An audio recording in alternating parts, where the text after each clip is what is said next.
बड़ी बहस में अब बारी है हमारे आज के विषय की। आपको याद होगा जब भी आपने देश के तकसीम यानी देश के बंटवारे के बारे में पढ़ा होगा तो उस वक्त खान अब्दुल गफ्फार खान, जिन्हें फ्रंटियर गांधी कहते हैं, जिन्हें बादशाह खान भी कहते हैं, जिनके नाम पर पाकिस्तान की वो यूनिवर्सिटी है जहां आतंकवादी हमला हुआ था, उस वक्त जब मुल्क का बंटवारा हुआ था तब उन्होंने कहा था कांग्रेस को कि आपने हमें भेड़ियों के हवाले कर दिया, you have thrown us to the wolves. आज उनके शब्द गूंज रहे हैं क्योंकि यकीनन पाकिस्तान इन भेड़ियों से आज घिरा हुआ दिखाई दे रहा है। अंदर वो भेड़िए उन्हें लगातार साल रहे हैं, मगर इन भेड़ियों को लेकर उसके दोहरे मापदंड हैं। उनके लिए अच्छे और बुरे आतंकवादी दोनों हैं और यही वजह है कि आज हम सवाल कर रहे हैं कि क्या वाकई पाकिस्तान सबक लेगा। आज की इस बहस में मेरे साथ कई खास मेहमान जुड़ रहे हैं, सबका परिचय सिलसिलेवार तरीके से मैं आपका करा दूं। पाकिस्तान से दो खास मेहमान हैं मेरे साथ, तारिक पीरजादा और एडमिरल जावेद इकबाल, वो हमारे साथ जुड़ेंगे। बीजेपी की तरफ से संबित पात्रा है हमारे साथ।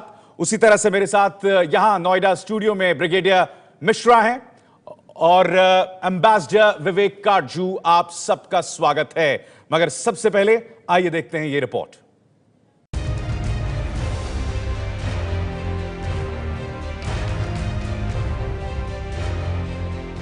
पाकिस्तान में एक बार फिर बड़ा आतंकी हमला हुआ। यूनिवर्सिटी में घुसकर आतंकवादियों ने मौत का खेल खेला।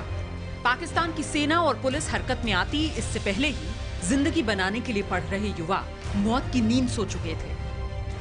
और इस हरकत के पीछे एक बार फिर तहरीक-ए-तालिबान पाकिस्तान का नाम सामने आ रहा है। जिस तरह जैश-ए-मोहम्मद और लश्कर-ए-तैयबा भारत के भीतर हमले की साजिश रचते हैं, उसी तरह तहरीक-ए-तालिबान पाकिस्तान के भीतर सेना और स्कूलों और यूनिवर्सिटीज को निशाना बनाता है। वहाँ की सेना ही नहीं बल्कि वहाँ के न्यायपालिका, इलेक्शन कमीशन और दूसरे इंस्टीट्यूशंस भी पूरी तरीके से तालिबानाइज्ड हो चुके हैं। जब भी कोई केस जाता है न्यायपालिका में, इन लोगों को कोई सज़ा नहीं मिलती वहाँ से। और आर्मी के अंदर और तालिबान ग्रुप जो हैं, इनके आपस में तालमेल के साथ ये काम करते हैं। जिस तरीके के ये हमले हो रहे हैं, ये बगैर किसी बड़ी खुफिया एजेंसी की मदद के बगैर संभव नहीं है। एक तरफ आतंकियों को सरकार और सेना का समर्थन मिलता है, जो पड़ोसी देशों में जाकर दहशत फैलाते हैं, और इसी का नतीजा है कि आतंकियों के खिलाफ कार्रवाई कामयाब नहीं हो पाती। पिछले 19 महीने में पाकिस्तानी सेना उत्तरी वजीरिस्तान में आतंकियों के खात्मे के लिए ऑपरेशन ज़र्ब-ए-अज़ब चला रही है। इस ऑपरेशन की वजह से 10 लाख लोग घर छोड़ने पर मजबूर हो गए हैं और इसी के खिलाफ तहरीक-ए-तालिबान ने पेशावर में 2 साल पहले दिसंबर में स्कूली बच्चों पर हमला किया था। देखिए, ज़र्ब-ए-अज़ब से कोई फायदा नहीं हुआ है। ये उसी तरह सक्रिय हैं ग्रुप, तहरीक-ए-तालिबान उसी तरह ऑपरेट कर रहा है। कोई इच्छा शक्ति नहीं है मारने की इनको। अगर पता भी चल जाता है कहीं पे है तो पहले से इंफॉर्मेशन लीक कर देते हैं, भाग जाते हैं ये लोग। पेशावर में बच्चों पर हुए हमले के बाद सिर्फ पेशावर में ही 11,000 सैनिकों की टुकड़ी तैनात करनी पड़ी थी। इसके बावजूद पेशावर के पास यूनिवर्सिटी पर यह बड़ा हमला हो गया। वहाँ पे तालिबान का काफी इन्फ्लुएंस है। आर्मी वहाँ ठीक तरीके से नहीं पहुँच पाती, और पहुँचती भी है तो इच्छा शक्ति उसकी नहीं रहती कि इनके खिलाफ कोई बहुत बड़ा एक्शन करे। अमेरिका से लेकर भारत तक कई बार पाकिस्तान को आतंकियों का गढ़ बता चुका है। पाकिस्तान ने कई बार आतंकियों पर कड़ी कार्रवाई का दावा भी किया है, लेकिन नतीजे दिख नहीं रहे। दिखता है तो बस आतंक का चेहरा, जो कभी पाकिस्तान से हिंदुस्तान में आकर दहशत फैलाता है तो कभी पाकिस्तान को ही जख्म दे जाता है। सीधे रुख करना चाहूंगा मैं तारिक पीरजादा साहब का। तारिक पीरजादा साहब, मैं जानता हूं पाकिस्तान के लिए बहुत मुश्किल लम्हा है ये, और आपके दर्द में हम भी भागीदार हैं, मगर मैं मुद्दे पे आना चाहूंगा आपसे, और मैं आपसे यही पूछना चाहूंगा तारिक पीरजादा साहब कि पेशावर और अब बादशाह खान यूनिवर्सिटी, क्या पाकिस्तान सबक लेगा? हाँ, मैं अगर आप मुझे मौका दें तो मैं ज़रा 2 बातें अर्ज़ करूं। ज़रा पहले तो मैं ज़रा 1 सेकंड के लिए इन 2 वाक़यात को जो अभी हुए हैं, जैसे कि कल का वाक़या, आज का वाक़या और इससे पहले का एक और वाक़या, 3 वाक़यात इस साल के वाक़यात हैं दहशतगर्दी के। अगर आप इनको मनोहर पारिकर के उस बयान से मिलाकर देखें, जो 2 बयान उन्होंने दिए थे, उन्होंने पठानकोट पर हमले के बाद कहा था कि हम पाकिस्तान को वही दर्द देंगे जो वो हमें दे रहा है। ना गलत है, उन्होंने यह नहीं था। कहा था। ना उन्होंने कहा जो लोग दर्द दे रहे हैं और जो ऑर्गेनाइजेशन दर्द दे रहे हैं, पाकिस्तान शब्द उन्होंने नहीं इस्तेमाल किया था। ये आप बिल्कुल गलत कह रहे हैं पीरजादा साहब। उन्होंने कहा कि जो लोग और जो ऑर्गेनाइजेशन, ये आप बिल्कुल गलत कर रहे हैं, रॉन्ग कोट कर रहे हैं। बहुत ब्रिगेडियर मिश्रा, बहुत बहुत शुक्रिया हकीकत बताने के लिए तारिक पीरजादा साहब को। तारिक पीरजादा साहब, बता आपकी दिक्कत यही है, मैंने यही आपसे सवाल पूछा था कि अभी भी आप डिनायल में रहेंगे, 5 लोग आप अभी भी डिनायल में रहेंगे, और यही पाकिस्तान की त्रासदी है। आप कैसे, आप हमारे डिफेंस मिनिस्टर का स्टेटमेंट रॉन्ग कैसे कोट कर सकते हैं? उन्होंने उनकी हिंदी उतनी अच्छी नहीं है, लोग और ऑर्गेनाइजेशन का, और आपको समझ में नहीं आता ऑर्गेनाइजेशन और लोग, वो पाकिस्तान जानते हैं, पाकिस्तान भी कह सकते थे, लेकिन उन्होंने कहा लोग और ऑर्गेनाइजेशन। बड़ी गलत बात है। चलिए तारिक पीरजादा साहब, ब्रिगेडियर मिश्रा 1 मिनट, आप दोनों खामोश रहे 2 मिनट के लिए, मैं आपके पास फिर आऊंगा। मैं अब रुख करना चाहूंगा संबित पात्रा का। संबित, मैंने कार्यक्रम की शुरुआत में ही कहा था, मैंने खान अब्दुल गफ्फार खान का वो बयान याद दिलाया था तारिक पीरजादा साहब को, जब उन्होंने कहा था कि कांग्रेस को कहा था कि आपने हमें भेड़ियों के हवाले कर दिया था, और अब तारिक पीरजादा उन्हीं भेड़ियों को लेकर असमंजस में है। अब इसका दोष वो भारत पर मढ़ रहे हैं। एक मुल्क इस कदर डिनायल में जी सकता है? संबित, वो भेड़िए हैं जिन्होंने बाबरी मस्जिद को तबाह किया हो रहा है। ये तारिक पीरजादा साहब को देख के, जो जिस देश के बच्चे, मासूम बच्चे और मासूम युवक मारे गए, 2 मिनट का साइलेंस तक रख नहीं सकते हैं। और वो ये किस प्रकार की लड़ाई है? तारिक पीरजादा साहब, आप अन्याय कर रहे हैं, थोड़ी देर शांति रखिए। कम से कम अपने बच्चों की, जिनके लिए हम शांति रख रहे हैं, आप तो शांति रख सकते हैं। बोलिए संबित, बोलिए। मेरी बात नहीं सुनी, मैं जरा दोबारा दोहरा। नहीं, मैं आऊंगा आपके पास। तारिक पीरजादा, तारिक साहब, आप नहीं सुधरने वाले, आप नहीं सुधरने वाले हैं तारिक साहब। मुझे बड़े दुख के साथ कहना पड़ रहा है कि इतने सीरियस विषय को किस प्रकार से आप एक मोड़ देने की कोशिश कर रहे हैं। आप थोड़ी देर शांत तो रह लीजिए, अब आपके पास थोड़ा शांत रहिए। है भी नहीं, आप नंगे हो चुके हैं। नहीं, तारिक पीरजादा, मैं आपके जहन पे, आपके दिमाग पर दया कर सकता हूँ, आप पर सिर्फ मैं दया कर सकता हूं आपकी सोच पे। जिस देश में इतनी बड़ी घटना घटी है, उसके बाद उसके विचारक आके इस प्रकार तारिक पीरजादा नहीं रख सकते हैं। बताइए उस देश के विषय में हम क्या सोचे, हम उस देश के विषय। ठीक है, बिल्कुल। तारिक पीरजादा, इस शोर में आपने एक निहायत ही आपत्तिजनक बयान दिया। 1 मिनट, तारिक पीरजादा का ऑडियो ऑफ कीजिए। मैं एक चीज यहां पर कहना चाहता हूं, इस शोर में आपने एक निहायत ही आपत्तिजनक बयान दिया। आपने हमारे वजीर आजम के लिए एक निहायत ही आपत्तिजनक बयान दिया। इससे पहले भी आप कहते रहे। मैं इतना ही कह सकता हूं तारिक पीरजादा साहब, आपको शर्म आनी चाहिए, और आप दया के पात्र हैं। अब यकीनन आपको वाकई शर्म आनी चाहिए। आपके देश में मासूम बच्चों की मौत हुई है, और आप इतनी घटिया, इतनी ओछी सियासत कर रहे हैं। मैं विवेक काटजू को लाना चाहूंगा। विवेक काटजू साहब, आपका बयान चाहूंगा मैं इस पे। यहां देखिए, बच्चे मारे गए हैं, और यह शख्स तारिक पीरजादा आपत्तिजनक भारत के प्रधानमंत्री के बारे में करता है, और अंदर देखने के बजाय इस तरह की बयानात कर रहा है। विवेक काटजू, हम हमला करेंगे और जवाब देंगे।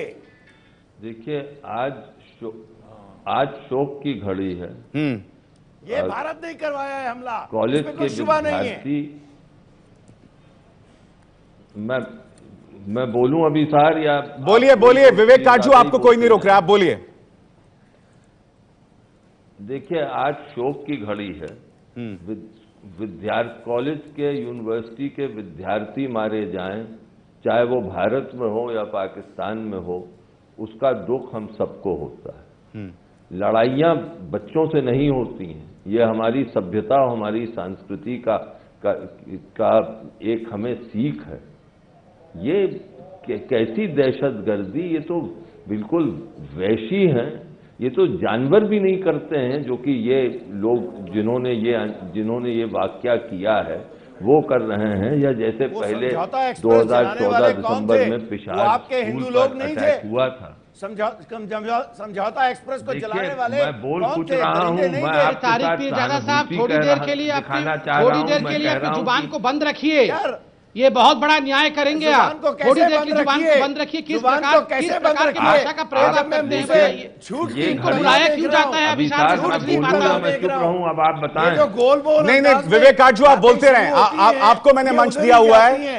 तारिक पीरजादा साहब ने आज तमाम हदें पार कर दी हैं, तमाम बेतुकेपन की हदें पार कर दी जिस तरह के बयानात दिए हैं। इन्हें इस बात की भी शर्म नहीं आई है कि आज पाकिस्तान में कुछ मासूम मारे गए हैं और फिर भी वो इस तरह के बयानात दे रहे हैं। विवेक काटजू, अपनी बात पूरी कीजिए। पीरजादा साहब से तो मैं यही कहूंगा कि आज के दिन जब संतुलन बनाने की जरूरत है, जब जो पाकिस्तान में जो हुआ है बाचा खान विश्वविद्यालय में, उसकी तह तक जाने की जरूरत है जी। वो अगर भारत पे उंगलियां उठा रहे हैं और बिल्कुल वाहियात शब्दों का इस प्रयोग कर रहे हैं, खासतौर से भारत के प्रधानमंत्री जो कि अभी ही लाहौर गए थे और पाकिस्तान के दोस्ती का नाम लीजिए, दोस्ती का हाथ बढ़ाया था। मनोहर पारिकर ने क्या कहा था? ठीक है, मनोहर पारिकर में विवेक काटजू, मैं आपके पास आऊंगा। विवेक जी, मैं आपके पास आऊंगा। मेरे साथ एडमिरल जावेद इकबाल भी जुड़ गए हैं।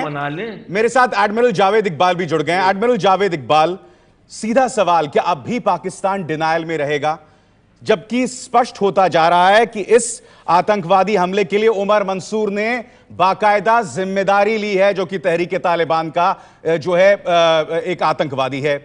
तो क्या अब भी डिनायल में रहेगा पाकिस्तान? एडमिरल इकबाल, मेरी बात सुन लें, मेरी बात सुन लें। देखिए, ये जो वाकया है दहशतगर्दी का, ये इसको सबसे पहले हम कंडेम करते हैं। हम किसी की तरफ उंगली नहीं उठाते, ना हमें उठानी चाहिए।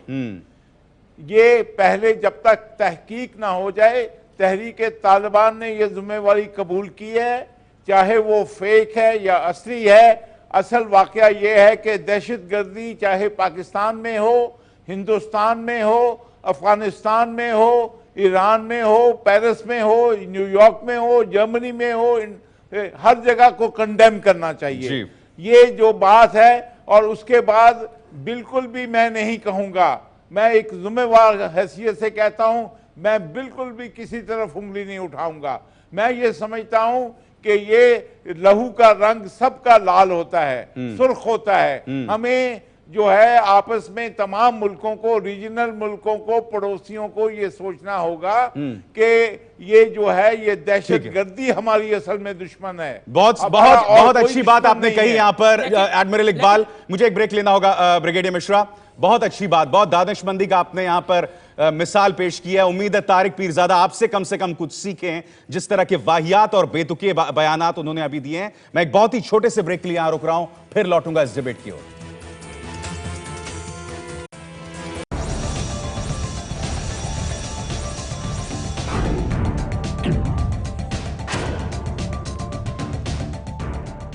बड़ी बहस कि क्या पाकिस्तान सबक लेगा, और ब्रेक में जाने से पहले पाकिस्तान की रक्षा मामलों के विशेषज्ञ तारिक पीरजादा ने इस हमले के लिए सीधे तौर पर भारत को दोषी ठहरा दिया। उधर एडमिरल जावेद इकबाल जो लाहौर से हमारे साथ जुड़े हैं, उनका मानना था कि ये वो मौका नहीं कि हम इस तरह की इल्जाम फराशी किसी पर करें, किसी पर दोष मढ़ें। हमारे साथ कई खास मेहमान बने हुए हैं। सीधा सवाल तारिक पीरजादा साहब, ड्यूरेंट लाइन पर, यानी कि अफगानिस्तान की आपकी जो सीमा है, वैसे ही इतना प्रेशर है। मैं आपसे ये जानना चाहता हूं कि क्यों इस तरह के बयानात अपनी तरफ से देते हैं, और इस तरह के बयानात देकर आप हकीकत से अपना मुंह नहीं मोड़ रहे हैं? मैं आपको दो बातें अर्ज करता हूं, अब जरा सब्र के साथ सुनिएगा। पहली बात तो यह है, भारत की जितनी काउंसलेट्स हैं अफगानिस्तान में, उनका बुनियादी काम वो अफगानिस्तान की आबादी के तनासुब से वो कहीं ज़्यादा हैं। उनका आप देखें, जहाँ जहाँ भी वो हैं, वहाँ से कार्रवाइयाँ पाकिस्तान के अंदर मुख्तलिफ लोग आकर कर रहे हैं, और उसका नतीजा ये निकल रहा है कि सिर्फ इसी साल 3 हमले हो चुके हैं। ये गलत कर रहे हैं पीरजादा, फिर आप गलत कर रहे हैं। अफगानिस्तान की जो हुकूमत है वो पाकिस्तान को ब्लेम करती है, और अफगानिस्तान की हुकूमत, वो पुरानी बात हो गई है, की हुकूमत ये पुरानी वहां बात पर है। आपको वो बायकॉट करते हैं, और इसीलिए शायद मैं आपको बताऊं, आपको दर्द हो रहा है। की मौजूदा अभी जो हुकूमत हमले हुए आपकी हैं, तनख्वाहदार सबसे है, पहले भारत के एम्बेसी पर, तनख्वाहदार है भारत के भाई। काउंसलेट पर आप हुआ, जरा आहिस्ता फिर बात आपके कीजिए ऊपर और हुआ, सुनिए। और आप अपनी जुबान को कोई लगाम नहीं देते हैं, क्योंकि ये समझते हैं यही वजह आप ही हैं जो उनके एहराम ओढ़े पास हुए हैं। बुनियाद कोई नहीं है, आपके पास एहराम का, बाहर जिंदा आपके नहीं पास है। एहराम आज का इस हुकूमत कोई की बात सबूत कर नहीं रहे हैं। ठीक है, और तारिक आप पीरजादा, गलत बातें करते ब्रिगेडियर साहब, हैं, ब्रिगेडियर साहब, और एक मिनट। अफगानिस्तान में भारत का तारिक पीरजादा, और तारिक पीरजादा, ब्रिगेडियर साहब, नेगेटिव रोल है, हैं, वो ठीक है, पूरा वो वहां पाकिस्तान पर का है, कार्रवाइयां डाल अफगानिस्तान रहे की हैं। हुकूमत और आपको ये जो तहरीक तालिबान है ठीक है, पाकिस्तान है, ब्रिगेडियर साहब, इसको तारिक पीरजादा, एक मिनट, तारिक पीरजादा, तारिक पीरजादा, आपके साथ दिक्कत क्या है कि मैं आपको मौका देता हूं। एक मिनट ब्रिगेडियर साहब, ब्रिगेडियर साहब, एक मिनट, जो आपने ब्रिगेडियर साहब, एक मिनट, तारिक उसको आप पीरजादा वापस साहब, लीजिए, मैं उसके आपको लिए माफी मौका मांगिए। देता हूं और आप बेतुकी अभी बयानबाजी मैं शुरू कुछ कर कह देते लूं। हैं। आप माफी मांगिए। मैं इसलिए हमारे वजीर आज़म मैं के लिए इसलिए जो आपने वर्ड एक इस्तेमाल मिनट, किया बिल्कुल गलत है, और हमारे यहाँ से कोई पैनलिस्ट आपके वजीर आजम या सबको इज्जत से बोलता है, आप उस इज्जत के काबिल नहीं है। ठीक है, ठीक है, अब मैं विवेक काटजू को लाना चाहूंगा यहाँ पर। संबित में आपके, ठीक है, संबित पात्रा इसका जवाब देना चाहते हैं। संबित, जवाब दीजिए, नाम लेते हुए संबित बोलिए।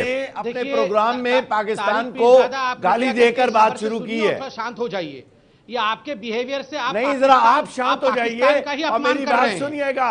आपको आपको शांति चाहिए, क्योंकि बात मैंने शुरू की थी और मैं ही मुकम्मल करूंगा। मुझे जरा बात करने दीजिए। आपको तो ये भी नहीं शायद मालूम होगा कि अफगानिस्तान है कहां पर। जो व्यक्ति अपनी जुबान पे वो लगाम आप नहीं समझ पाएंगे कि आपका दिमाग काम नहीं कर रहा है। तारिक पीरजादा, आपका दिमाग काम नहीं कर रहा है। के खिलाफ क्या बोलेगा? अरे आप पाकिस्तान के स्पोक्स पर्सन हैं या आतंकवादियों के स्पोक्स पर्सन है, पहले ये डिसाइड कर लीजिए आप किसके स्पोक्स पर्सन हैं। मैं आपको बताता हूं कि आपने जो पठानकोट का मसला उठाया था, अब आपका पोल खुल चुका है, आपका झूठ खुल चुका है, और मनोहर पारेकर के बयानात, दोनों बयान जो हैं उनसे साफ जाहिर हो गया कि मौजूदा कार्रवाई भारत के जरिए हुई है। जावेद इकबाल भी बैठे हैं, ठीक है, ठीक है, दिक्कत क्या है? मैं गुजारिश करूंगा, अब मैं जावेद इकबाल के पास चलूंगा। दिक्कत क्या है तारिक पीरजादा के साहब कि ये फैक्ट्स को अपनी सुविधा के हिसाब से कोट करते हैं। जावेद इकबाल साहब, ऑडियो ऑफ कीजिए तारिक पीरजादा का, मुझे जावेद इकबाल साहब से बात करना है, थोड़ी देर के लिए ऑफ कीजिए। तारिक पीरजादा साहब प्लीज, हमें जावेद इकबाल साहब, मैं आपसे जवाब चाहूंगा। जो हमें देखिए, हमें सोचना है टेररिज्म का मसला इतना लोकल नहीं है, ये एक इंटरनेशनल मसला है। इसकी जो जड़ें यहां भी हो सकती हैं, इसके तार सरहद पार भी हो सकते हैं, इसके तार समुद्र पार भी हो सकते हैं। तो हम सबको सोचना है कि क्या दहशतगर्दी सबको दुश्मन है, सबका कॉमन दुश्मन है। इसलिए मैं नहीं चाहूंगा कि मैं किसी पे इस स्टेज पे उंगली उठाऊं जब तक कि खुद तहकीकात ना हो जाए। यहाँ पे अगर पठानकोट पे हम पे उंगलियां उठी तो गलत उठी, लेकिन मैं ये कहूंगा कि हमें आज ये सोचना है कि क्या दहशतगर्दी नहीं, गलत कैसे उठी एडमिरल इकबाल?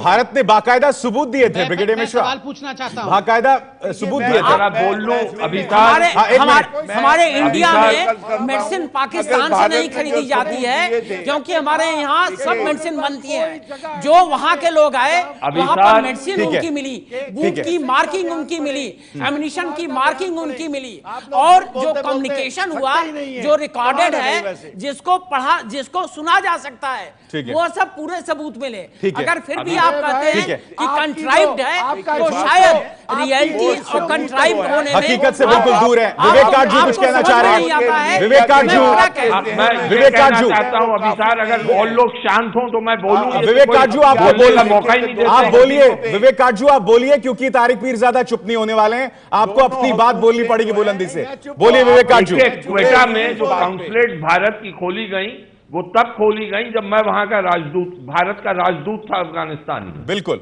अब वहां पे अफगानिस्तान में जब खोली गई, जलालाबाद और कंधार में, मजार शरीफ में और हेरात में, मैं अथॉरिटी के साथ कह सकता हूं कि ये सब जो हमारे दूतावास हैं, हमारे जितना काउंसलेट्स हैं, वाणिज्य दूतावास जो हैं अफगानिस्तान में, वो अपना काम अंतर्राष्ट्रीय नियमों और अंतर्राष्ट्रीय विधि के अनुसार कर रहे हैं।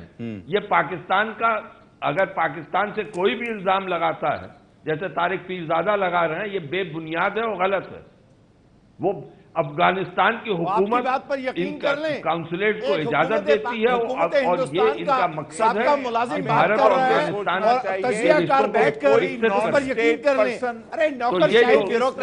वक्त तारिक पीरजादा अपना संतुलन खो बैठे और मुझे उनसे सहानुभूति है क्योंकि पाकिस्तान से ये जो वाकया हुआ है ये बहुत ही बड़ी ट्रेजेडी हुई है चारसद्दा में, लेकिन इस वक्त संतुलन बनाए रखने की आवश्यकता है और मेरा उनसे अनुरोध है कि वो इस वक्त संतुलन नहीं खोएं अपना। बिल्कुल अपना संतुलन ना खोएं। संबित पात्रा, सवाल ये कि इस मुल्क में दो बड़ी त्रासदियां हो जाती हैं, दो बड़ी त्रासदियां हो जाती हैं और पाकिस्तान अब भी भारत के शामिल होने का कोई सबूत नहीं पेश कर पाता है संबित पात्रा। और जब इस तरह के बयानात आते हैं तो साफ है कि पाकिस्तान कभी सबक नहीं लेने वाला है। संबित पात्रा, पाकिस्तान कभी सबक नहीं लेने वाला है कि पाकिस्तान थोड़ा सा वो तारीफ ज्यादा जो जहां से हमले हो बैठे हैं उनका आवाज कम कर दीजिए ताकि जो संतुलित लोग हों वो बात कर सकें। इसको तारीख की ज्यादा अपना संतुलन खो बैठे हैं, उनकी तबीयत खराब हो गई है, थोड़ा सा उनका कम कर दीजिए, बात कर कोशिश खराब हो गई है। तो ये आप पाकिस्तान की बुलाते हैं, हम क्या बोले इनकी चिल्लाते हुए बताइए। मैं एक सवाल जावेद साहब से पूछना चाहता हूं। ठीक है, अगर तारिक पीरजादा चुप हो हाँ, तारिक पीरजादा आप खामोश रहें। सवाल बोलिए। मैं आपको याद दिलाना चाहता हूं कि 1 वर्ष पहले हिलरी क्लिंटन जो आपके मित्र रही हुई हैं, वो अमेरिका जो आपको सपोर्ट करता रहा, पहले हिलरी क्लिंटन ने एक बहुत महत्वपूर्ण बात कही। हिलरी क्लिंटन ने कहा था पाकिस्तान को कि जो लोग अपने घर के आंगन में सांप पालते हैं और चाहते हैं कि वो सांप जाके अफगानिस्तान में, ईरान में या इंडिया में काटे, कई बार वही सांप घर वालों को काट देता है। तो इसलिए क्या ऐसा नहीं है आज कि आज सपेरे को सांप ने काट लिया है? या ये सही, ये बहुत दुखद घटना है कि बिल्कुल एक अहम बात यहाँ संबित पात्रा ने कही। सच तो ये हो गया है यहाँ पर, कम से कम तारिक पीरजादा साहब जिस तरह से अपनी बात रख रहे हैं कि पाकिस्तान सपेरों का मुल्क हो गया है, जहां सांप पालना और आतंकवाद पर दोहरे मापदंड रखना उसकी फितरत में है। छोटे से ब्रेक के बाद लौट रहे हैं हम।